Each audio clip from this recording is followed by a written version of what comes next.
இயேசுவின் மிக பிரியமான அன்பு அருட்சகோதரர்களே, பொதுக்காலம் 30வது ஞாயிறு வழிபாட்டிற்கு முழுமையாக பங்கு கொள்ள உங்களுக்கு அழைப்பு விடுக்கின்றேன். இன்றைய இறை வார்த்தை வழியாக இறைவன் நமக்கு விடுக்கின்ற செய்தி, தாழ்ச்சி என்கின்ற ஆடையை நாம் அணிந்து கொள்ள அழைப்பு விடுக்கின்றார். இவ்வுலகத்தில் தன்னுடைய பெருமையை நிலைநாட்ட துடித்துக் கொண்டிருக்கின்ற மக்கள் ஒரு புறம், இன்னொரு புறம் தங்களையே தாழ்த்திக் கொண்டு ஏழைகளாகவும் தங்களையே தாழ்த்திக் கொண்டு வறுமையில் வாடுபவர்களாகவும் தங்களையே தாழ்த்திக் கொண்டு இறைவனை மகிமைப்படுத்தக்கூடிய மக்கள் அல்லது மனிதர்கள் ஒரு புறம். ஏன் ஒரு மனிதன் தன்னை ஒரு பெருமையாக, தன்னை உயர்ந்தவனாக காட்ட வேண்டும் என்றால், உளவியல் பார்வையில், சுற்றுச்சூழல் பார்வையில், சமூகத்தின் பார்வையில், அல்லது அவனுடைய கசப்பான அல்லது ஆணித்தனமான அனுபவ பார்வையில் அவனுடைய செயல்களை யாரும் அங்கீகரிக்கவில்லை. அந்த மனிதனை பிறர் ஏற்றுக்கொள்ளவில்லை. அவனுடைய செயல்கள் பிற மனிதர்களுக்கு பிடிக்கவில்லை. ஆகவே என்னை நான் முன்னிலைப்படுத்த வேண்டும், என்னுடைய பதவி மூலமாக அல்லது எனக்கு இருக்கக்கூடிய பல்வேறு செல்வாக்கு மூலமாக நம்முடைய சமூகத்தில் பார்க்கின்ற பொழுது, குருமானவர்கள் சமூகத்தில் பார்க்கின்ற பொழுது, என்னுடைய அனுபவம் அல்லது என்னுடைய திறமைகள் மூலமாக என்னை நான் முன்னிலைப்படுத்த வேண்டும், என்னை நான் பெருமையாக கருத வேண்டும் என்கின்ற மனிதர்கள் இன்னும் வாழ்ந்து கொண்டுதான் இருக்கின்றார்கள். அதற்காக அவர் ஏங்கிக் கொண்டிருக்கின்றார்கள். பெருமை என்பது ஒரு ஏக்கமாகவே சில மனிதர்களுக்கு தெரிகிறது. பெருமை என்னை பிறர் பாராட்ட வேண்டும் என்பது ஒரு ஆழ்ந்த அணையா தாகமாக கூட சில மனிதர்களுக்கு தெரிகின்றது. இயேசுவில் மிகவும் பிரியமான அன்புக்குரிய அருட்சகோதரர்களே, இப்படிப்பட்ட நேரத்தில் இறைவன் நமக்கு எப்படிப்பட்ட ஒரு வாழ்வை வாழ அழைக்கின்றார்? இன்றைய முதல் வாசகத்திலே பார்க்கின்றோம். சீராக்கின் ஞான நூலிலிருந்து எடுக்கப்பட்டுள்ளது. அவர் ஒரு மனிதன் தீங்கு இழைப்பவனாக இருந்தாலும் சரி, அல்லது நேர்மையாளனாக இருந்தாலும் சரி, கடவுள் வேறுபாடு பார்ப்பதில்லை. கடவுள் யாரையும் வித்தியாசப்படுத்துவதில்லை. இவன் திறமை உள்ளவனாக இருந்தாலும் சரி, இவன் திறமை அற்றவனாக இருந்தாலும் சரி, அல்லது இவன் எல்லா பொறுப்புகளிலும் சரிவர செய்தாலும் சரி, இவன் எதிலும் சரிவர செய்யாமல் இருந்தாலும் சரி, அவனுடைய இறை வேண்டலை இறைவன் கேட்கின்றார். இறைவன் எல்லோருக்கும் பொதுவானவராக, எல்லா மனிதர்களுக்கும் ஒரே கடவுளாக தான் திகழ்கின்றார். இயேசுவில் மிகவும் பிரியமான சகோதரர்களே, நம்முடைய எதிர்கால வாழ்வும் அப்படித்தான் இருக்க வேண்டும். இன்று நான் ஒரு அருட்சகோதரராக இருக்கின்றேன். இன்னும் ஒரு சில ஆண்டுகளில், ஒரு 10 ஆண்டுகளில் ஒரு குருவானவராக நான் மாறப் போகின்றேன். இறைவன் முன்னிலையிலும் மக்கள் முன்னிலையிலும் அந்த மிகப்பெரிய இறை குருவை நான் முன்னிலைப்படுத்துகின்றேன். என்னிடம் இருப்பது, என்னிடம் வாழ்வது கிறிஸ்துவே என்ற வாழ்க்கை நான் வாழப் போகின்றேன். ஆண்டவர் எப்படிப்பட்ட மனநிலையை இருந்தார் என்பதை தான் நாமும் அதே மனநிலையில் வாழ்வதுதான் சாலச் சிறந்தது. இறைவன் எல்லாரையும் ஒன்றிணைத்தார். என்னுடைய குருவானவரை நான் எப்படி பார்க்கின்றேன், அது போலதான் இந்த வீட்டிலே பணிபுரிகின்ற மற்றவர்களையும் நான் பார்க்க வேண்டும். எல்லோரையும் ஒன்றாக பார்க்கின்றார். ஆகவேதான் எல்லாருடைய ஜெபத்தையும் அவர் கேட்கின்றார். அன்புக்குரிய அருட்சகோதரர்களே, மனிதர்களிடத்தில் எந்த ஒரு வித்தியாசமும் வேறுபாடும் நாம் பார்க்க கூடாது. அதுதான் இறைவன் அப்படிப்பட்ட ஒரு வாழ்க்கையை தான் வாழ இன்று நமக்கு அழைக்க விடுக்கின்றார். ஆக அப்படிப்பட்ட வாழ்வு வாழ்கின்றவர்களுடைய ஜபம் எப்படியாக இருக்குமா?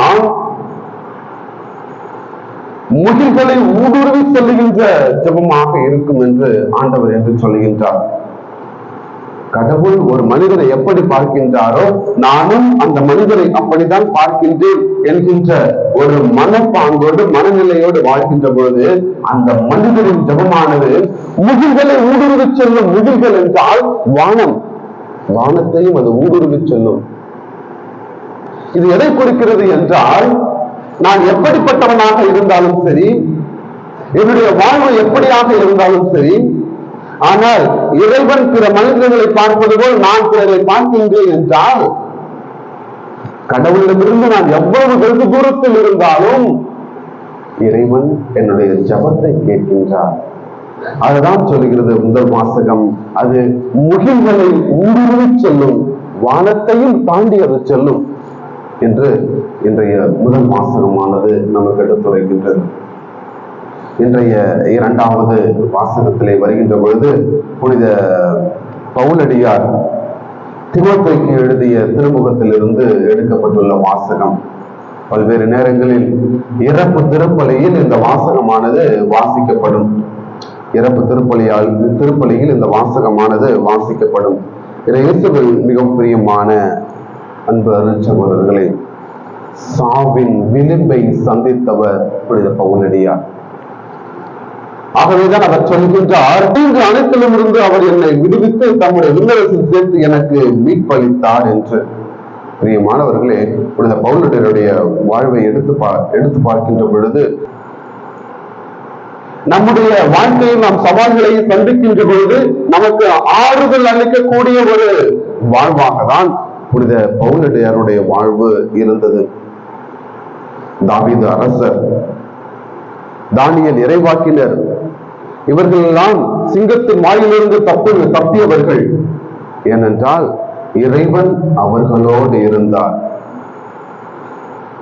ஒரு மிகப்பெரிய நல்லதொரு போராட்டத்தில் ஈடுபட்டு என்னுடைய ஓட்டத்தை முடித்து வென்றேன், விசுவாசத்தை காத்து கொண்டேன். பிரியமான அருட்சகோதரர்களே, நல்லதொரு போராட்டத்தில் நான் ஈடுபட்டேன், என்னுடைய விசுவாசத்தை நான் காத்துக் கொண்டேன். இது எனக்கென வைக்கப்பட்டிருப்பது நேரிய வாழ்வுக்கான வெற்றி வாகையே. நல்லதொரு போராட்டம். மனிதர்களுடைய வாழ்வு என்பது ஒரு மிகப்பெரிய போராட்டம் தான். எந்த மனிதனுக்கும் அவனுடைய வாழ்வானது ஒரு சுலபமான வாழ்வானது அல்ல. நான் பலமுறை உங்களுக்கு சொல்லி இருக்கின்றேன், குருத்துவ வாழ்வானது ஒரு சுலபமான ஒரு ஈஸியான வாழ்வானது அல்ல, ஒரு கடினமான ஒரு சவால் நிறைந்த வாழ்வுதான். அந்த போராட்டத்தில் ஈடுபட்டு பவுலடியார் சொல்கின்றார், என்னுடைய போராட்டத்தில் ஈடுபட்டு என்னுடைய விசுவாசத்தை நான் காத்துக்கொண்டேன். பிரியமான அன்பு அருட்சகோதரர்களே, என்னுடைய தனிப்பட்ட ஜபத்தில் நான் ஜெபிப்பது எல்லாம், ஆண்டவரே என்னுடைய இறை அழைத்தலை எடுத்து விடாதேயும், என்னுடைய குருத்துவத்தில் இருந்து என்னை விலக்கி வைக்காதேயும் என்றுதான் நான் பலமுறை ஜெபித்திருக்கின்றேன். ஆகவே என்னுடைய விசுவாசத்தை நான் காத்துக்கொண்டேன் என்று புனித பவுலடியார் சொல்கின்ற பொழுது, நீங்கள் எல்லாம் ஜெபிக்கின்ற பொழுது, ஆண்டவரே என்னுடைய இறை அழைத்தலை நான் காத்துக்கொள்ள எனக்கு தகுந்த பலம் தாரும்.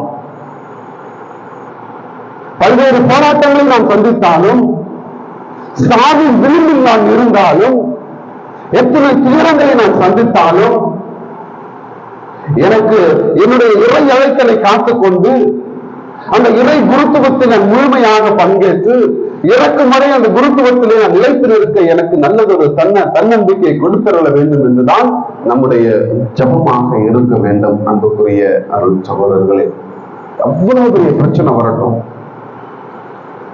இறைவன் தன் கொடுத்த அழைப்பை நம்மிடமிருந்து எடுக்க மாட்டார். நாம் தான் எடுத்து விடுவோம், ஆனால் இறைவன் எடுக்க மாட்டார். எவ்வளவு பெரிய போராட்டங்கள் இருக்கட்டும், எவ்வளவு பெரிய சவால்கள் இருக்கட்டும், புனித பவுலடியார் சந்தித்தது போல அது சாவின் விளிம்பாக கூட இருக்கட்டும், இது இறைவன் கொடுத்த வாழ்வு, இது இறைவன் கொடுத்த அழைப்பு. இது இறைவனிடமிருந்து நான் ஒருபோதும் விலகி செல்ல மாட்டேன்.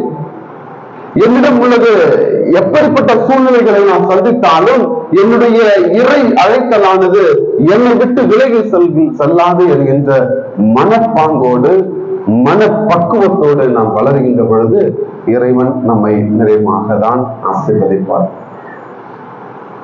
இன்றைய நற்செய்தி வாசகத்திலே வருகின்ற பொழுது தொடக்கத்திலே நான் கூறியது போல, ஏன் தாழ்ச்சி என்னும் ஆடையை நாம் அணிய வேண்டும்? இறைவன் இயேசு என்னுடைய அந்த முதல் வரியில சொல்கின்றார், தாங்கள் நேர்மையானவர் என்று நம்பி மற்றவர்களை இகழ்ந்து ஒதுக்கும் சிலரை பார்த்து இயேசு இந்த உவமையை சொன்னார். நான் பெரியவன், நான் பெருமை மிக்கவன், நான் திறமையானவன், நான் என்ன வேண்டுமானாலும் செய்ய முடியும், பிறரை எப்படி வேண்டுமானாலும் நான் துன்புறுத்த முடியும் என்று வாழ்ந்து கொண்டிருந்த அந்த மக்களை பார்த்து இறைவன் சொல்லிய உவமைதான் இது. இரு மனிதர்கள் கோவிலுக்குள்ள வருகிறார்கள். ஒருவன் கோவிலுக்கு உள்ளே வெளியே இருக்கின்றான், ஒருவன் உள்ளே இருக்கின்றான். சொல்லுகின்றான், ஆண்டவரே நான் அவங்கள போல இல்ல, இவங்கள போல இல்ல, நான் இப்படிலாம் இல்லை, நான் இப்படி என்னது நோன்பு இருக்கின்றேன், அவர்களை போல நான் வாழவில்லை, என்னுடைய வருமானத்தில் பாதையை நான் ஏழைகளுக்கு கொடுக்கின்றேன் என்று ஜபத்தில் கூட தன்னை பெருமையாக பேசும் மனிதன் ஒரு புறம், ஜபத்தில் கூட தன்னை பெருமையாக பேசும் மனிதன் ஒரு புறம். நான் அவனை போல இல்லை, நான் இவனை போல இல்லை, நான் அப்படி இல்லை, நான் இப்படி இல்லை, நான் இப்படிதான்.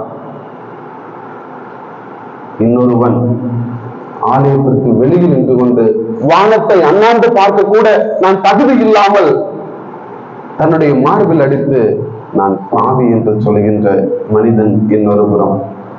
இயேசுவில் மிகவும் பிரியமான அன்பு அருள் சகோதரர்களே, இதில் எந்த மனிதனை நாம் ஆடையாக அணிந்து கொள்ள முடியும்? எப்படிப்பட்ட தாழ்ச்சி நமக்கு இன்று தேவைப்படுகின்றது? பிரியமானவர்களே, இறைவன் முன்னிலையில் நாம் தாழ்ச்சியாக இருக்கின்ற பொழுது இறைவன் நம்மோடு அனைத்திலும் பங்கேற்கின்றார். நம்முடைய துன்பத்தில், நம்முடைய சோதனையில், நம்முடைய சவால்களில் இறைவன் நம்மோடு பங்கேற்கின்றார். எப்போது? அவர் முன்னிலையில் நாம் தாழ்ச்சி என்னும் ஆடையை அணிகின்ற பொழுது. எல்லாம் வல்லவர், மிகப்பெரியவர், வல்லமையானவர் இறைவன் என்று நாம் உணர்கின்றோம். ஆனால் அவரை விட நான் மிகப்பெரியவன் என்று தன்னையே பெருமையாக பேசும் மனிதர்களாக நாம் இருந்தோம் என்றால் இறைவன் நம்மோடு பயணிப்பதில்லை.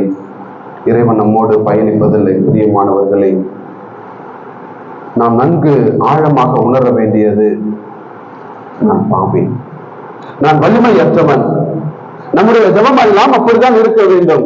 ஆண்டவரே நான் பாவி, நான் வலிமையற்றவன், என்னிடம் ஏதும் இல்லை. ஒன்று பவுலடியார் சொன்னது போல, என்னில் கிறிஸ்துவை வாழ்கின்றார் என்று சொன்னது போல, ஆண்டவர் என்னில் நீதான் செயல்பட வேண்டும். என்னை தவிர, என்னில் உண்மை தவிர வேறு எதுவும் செயல்படக்கூடாது. உண்மை தவிர என்னில் வேறு எவரும் ஆட்சி செய்யக்கூடாது என்கின்ற மனநிலையோடு நாம் வாழதான் இன்று நாம் அழைக்கப்படுகின்றோம். ஆகவே அன்புக்குரிய அருள் சகோதரர்களே, முதல் வாசகத்திலே இறைவன் எந்த அளவுக்கு எந்த மனிதரிடத்தில் வேறுபாடு பார்க்கவில்லையோ, அப்படிப்பட்ட மனிதர்களுடைய ஜபம் இந்த முகிலை தாண்டியும் இறைவனை சென்றடைகின்றதோ, அதுபோல நம்முடைய இறை அழைத்தலில் எப்படி பவுலடியார் தன்னுடைய விசுவாசத்தை காத்துக் கொண்டாரோ, சாவின் விளிம்பை சந்தித்து கூட அவர் தன்னுடைய விசுவாசத்தை காத்துக் கொண்டாரோ, அதுபோல நாமும் எப்படிப்பட்ட சோதனைகளையும் வேதனைகளையும் அல்லது போராட்டங்களை சந்தித்தாலும் நம்முடைய இறை அழைத்தலை காத்துக் கொள்பவர்களாக, இறைவன் முன்னிலையில் தாழ்ச்சி உள்ளவர்களாக வாழ்ந்து இறை ஆசிரியை நிறைவாக பெற தொடர்ந்து ஜெபிப்போம். ஆமென்.